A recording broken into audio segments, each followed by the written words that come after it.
Bien, nous sommes aujourd'hui à Lège, dans le bourg de Lège, commune de Lège-Cap-Ferré. Et oui, parce que depuis 1976, le Cap-Ferré, qui était dans le territoire de la Teste de Buch, est passé dans le territoire de Lège. Et c'est ainsi que la commune s'appelle maintenant Lège-Cap-Ferré. Canton de Andernos-les-Bains, communauté de communes, la Cauban, le bassin d'Arcachon Nord.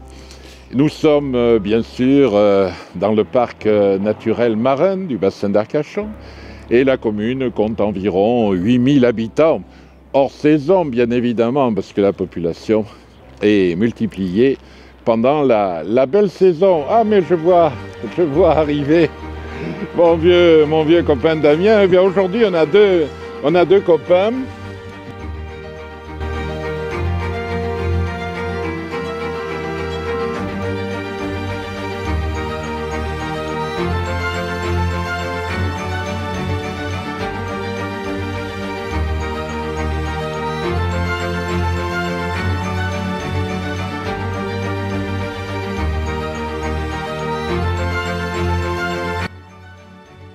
Deux copains Damien, parce qu'il y a Damien derrière la caméra, c'est lui qui nous filme, et toi, Damien Plaza, prof d'histoire géo, ex, mais tu as même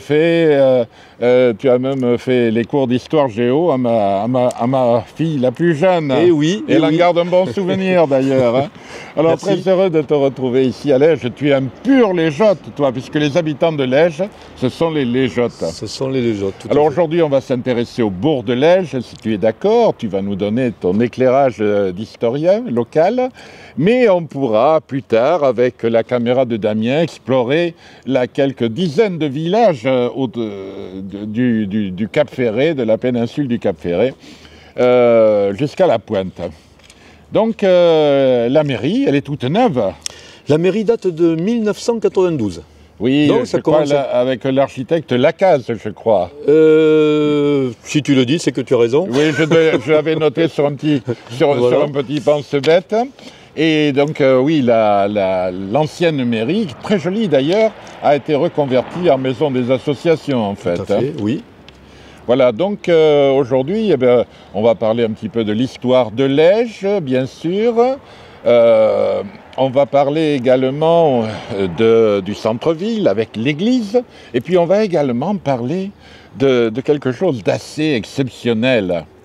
C'est un certain Édouard Jeanneret, plus connu sous le nom de Le Corbusier. Le Corbusier, qui va nous construire dans les années 1924. 24.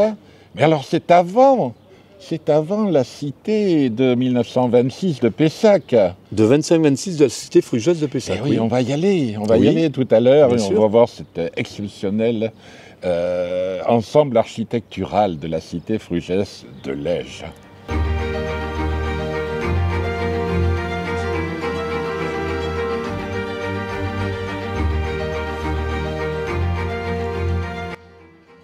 Alors Damien, nous sommes ici au centre historique de Lège, du bourg de Lège. Oui, tout à fait, un centre qui a changé quand même pas mal.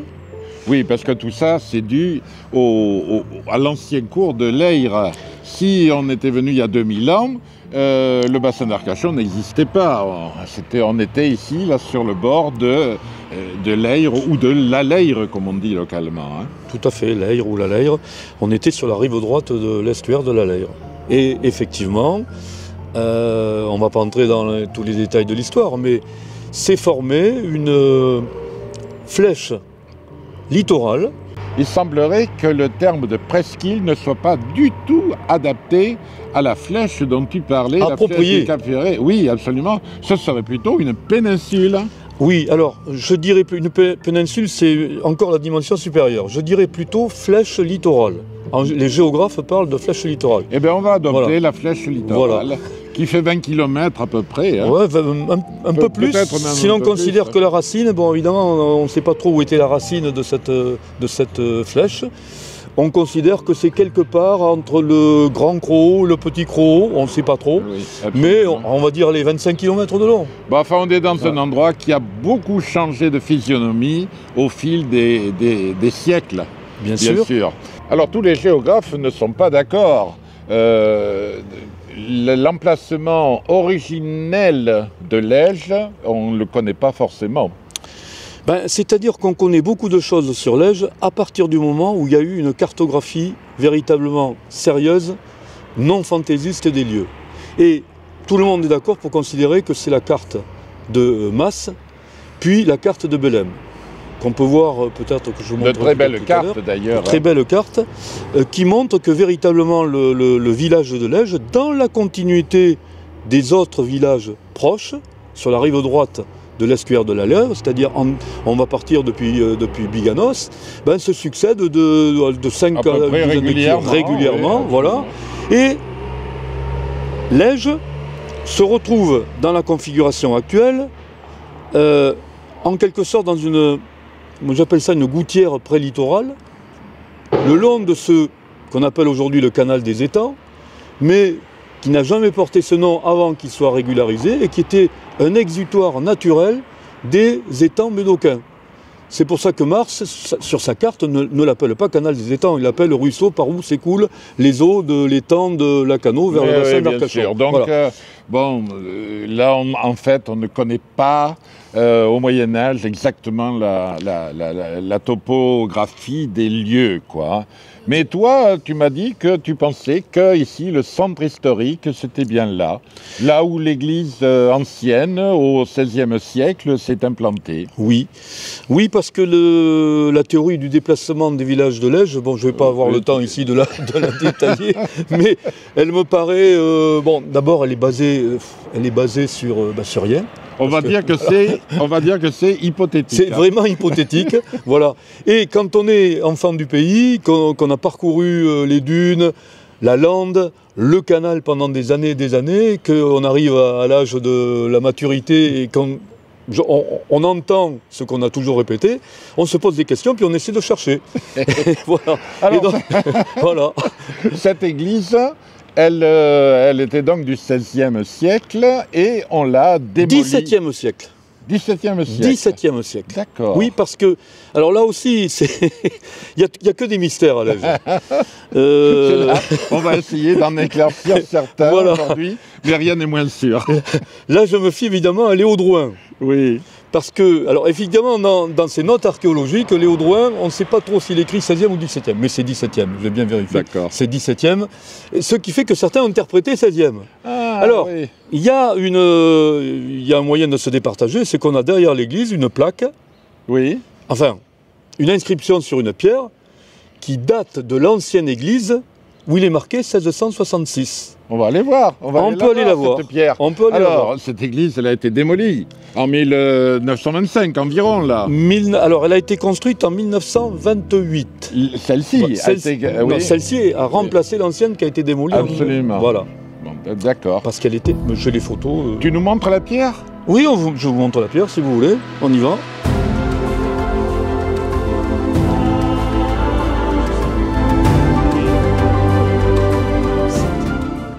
Nous sommes ici sur l'emplacement de l'ancien cimetière de Lège. L'ancien cimetière de Lège qui fut transféré à son emplacement actuel pour une raison très simple, c'est qu'on n'oublie pas que jusqu'aux dunes, c'était la lande. Et là, on était dans la lande. Ouais. Ce qui fait que cette lande, elle pouvait être inondée, comme dans tous ces villages qui sont situés entre la lande, la gouttière littorale et les dunes. Et donc, les pauvres, nos pauvres anciens, ils se retrouvaient submergés. En train de nager Voilà. vers des rives meilleures. Et c'est là où on a la pierre Alors qui voilà a été démontée de l'ancienne église. de l'ancienne église. 1666. Donc Sans 17e qu'on sache siècle. exactement à quoi correspondait cette date précisément. Alors, cette pierre est auparavant sur le Clocher. clocher. Le clocher de Ça, l'ancienne église. Sur la carte postale, on a des documents uniques, on a des cartes postales de l'ancienne église où on peut, en agrandissant, on peut la remarquer.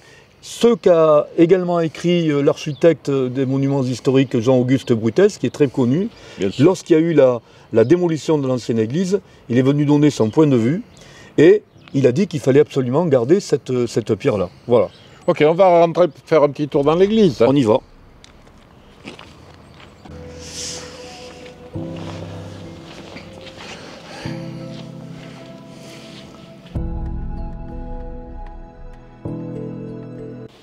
Eh bien, nous voici donc dans l'église de Lège, construite en 1928. Elle est l'œuvre de Max Hormière. Alors, c'est un architecte que l'on connaît bien sur le bassin, puisqu'il est le petit-fils de Eugène Hormière et le fils de Marcel Hormière. Exactement. Oui, une belle église en pierre de taille, en pierre de... Nersac. De Nersac, voilà. Oui. Et puis aussi avec de la pierre locale, la garluche. Alors voilà la plaque commémorative de l'inauguration. Voilà.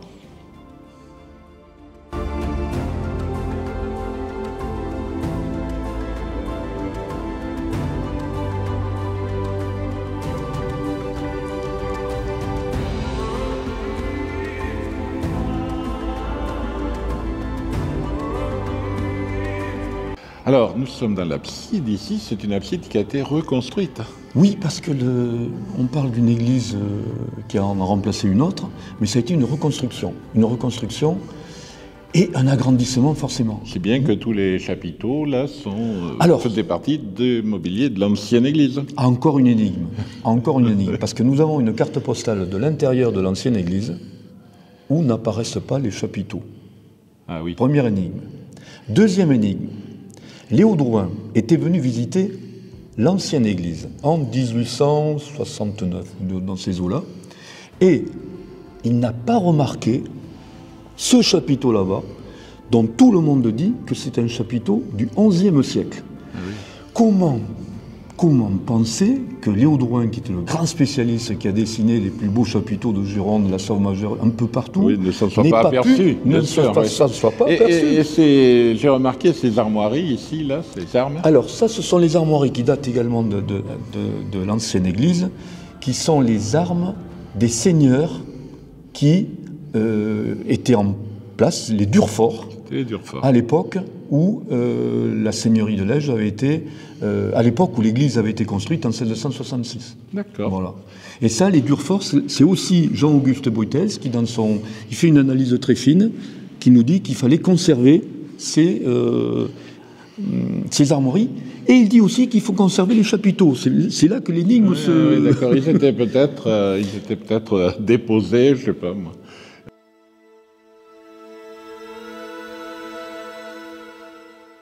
Alors, nous voici devant l'ancienne mairie. L'ancienne mairie. L'ancienne mairie, et c'était un peu l'ancien centre-ville ici, là. Alors, tu me poses la question de la centralité, si j'ai bien compris. Oui.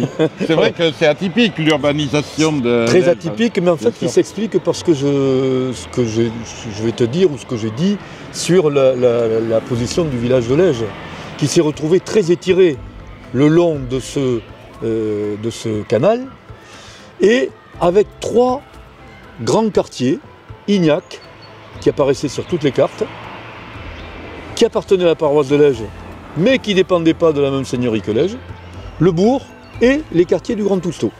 Et c'est la raison pour laquelle on a aujourd'hui comme ça cet étirement qui fait que, pour l'instant, mais c'est en train de se densifier, on a quand même un urbanisme très lâche.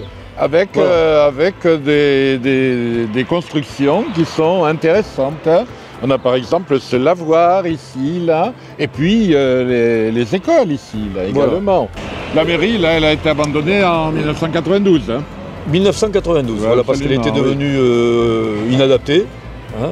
Mais elle fait partie du patrimoine. Du patrimoine, bien et puis une magnifique marquise. Construite en 1888, une marquise qui a été rajoutée après, qui a été construite par Hormière, hein, il faut le signaler. Oui, le père de Max, dont on a parlé tout à l'heure. Voilà.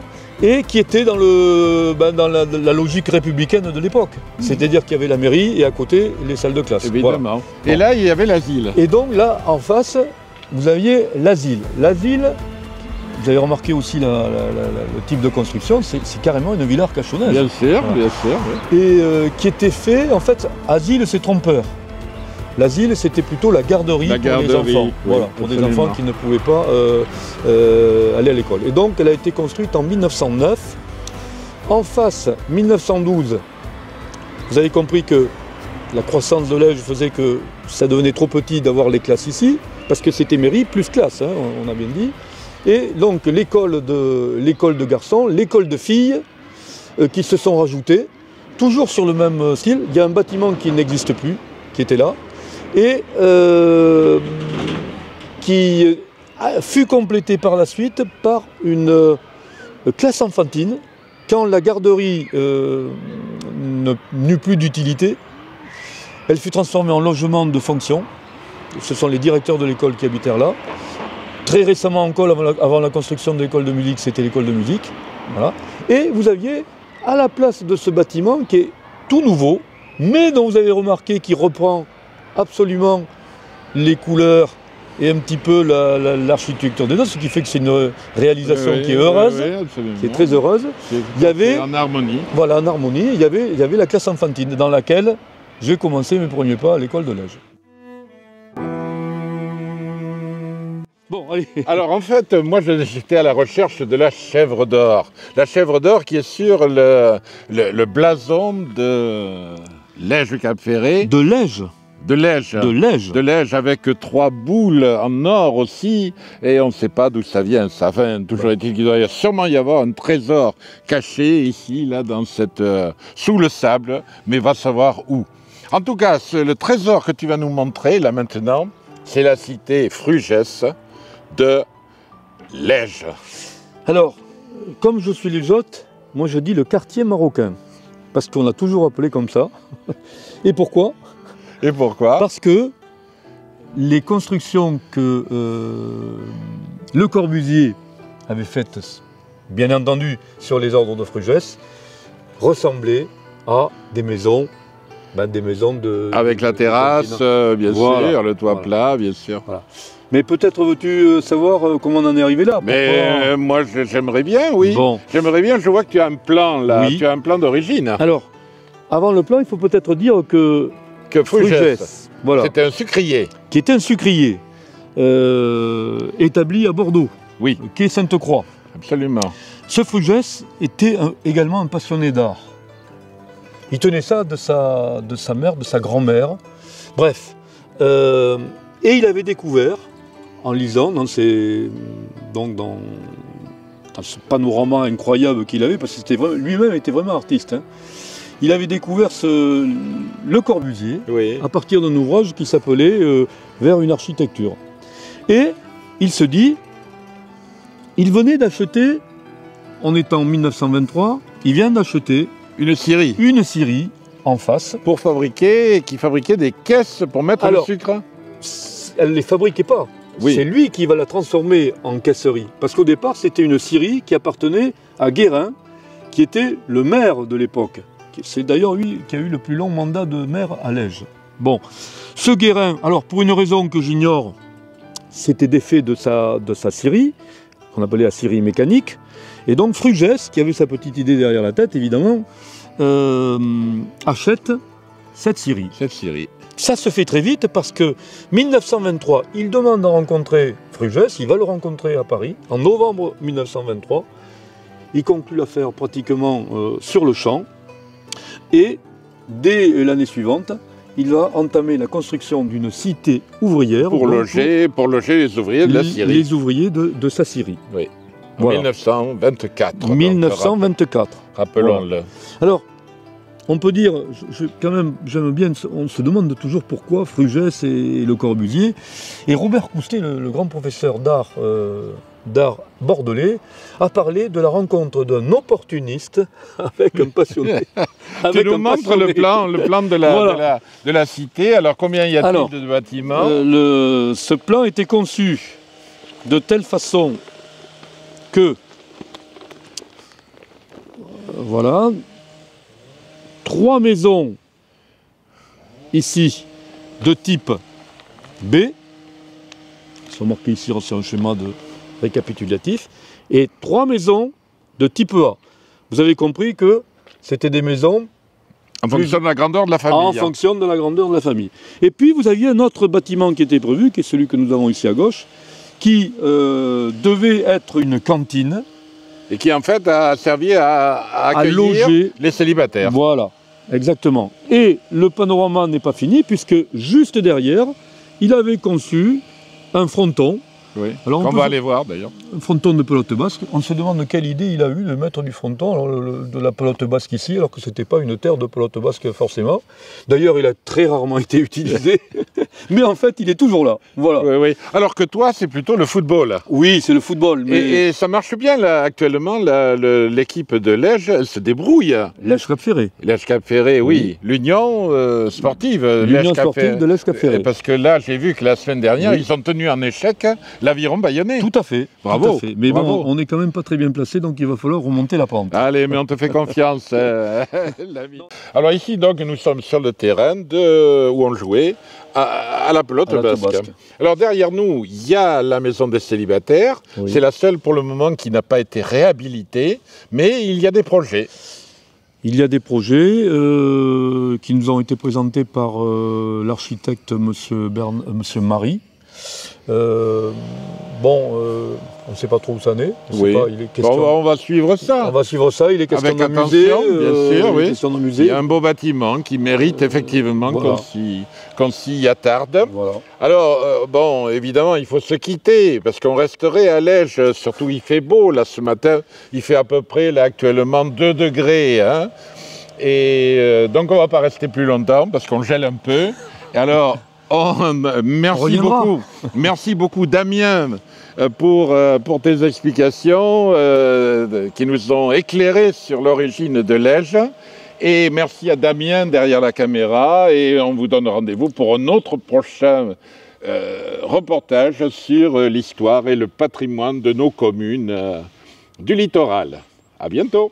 Atlantique TV, votre télévision de proximité. Nous couvrons le pays de Médoc, le bassin d'Arcachon, le Val de l'Air et les Landes. Atlantique TV, ce sont des émissions et des reportages sur la culture, le patrimoine, l'écologie ou encore l'artisanat. Nous testons également pour vous des activités fun, comme le saut en parachute, des nouveaux spots de glisse aquatique et bien plus encore. Nous venons aussi à votre rencontre avec nos micro-trottoirs. Vous souhaitez participer à nos émissions et venir avec nous rencontrer nos invités? Abonnez-vous à notre chaîne Atlantique TV.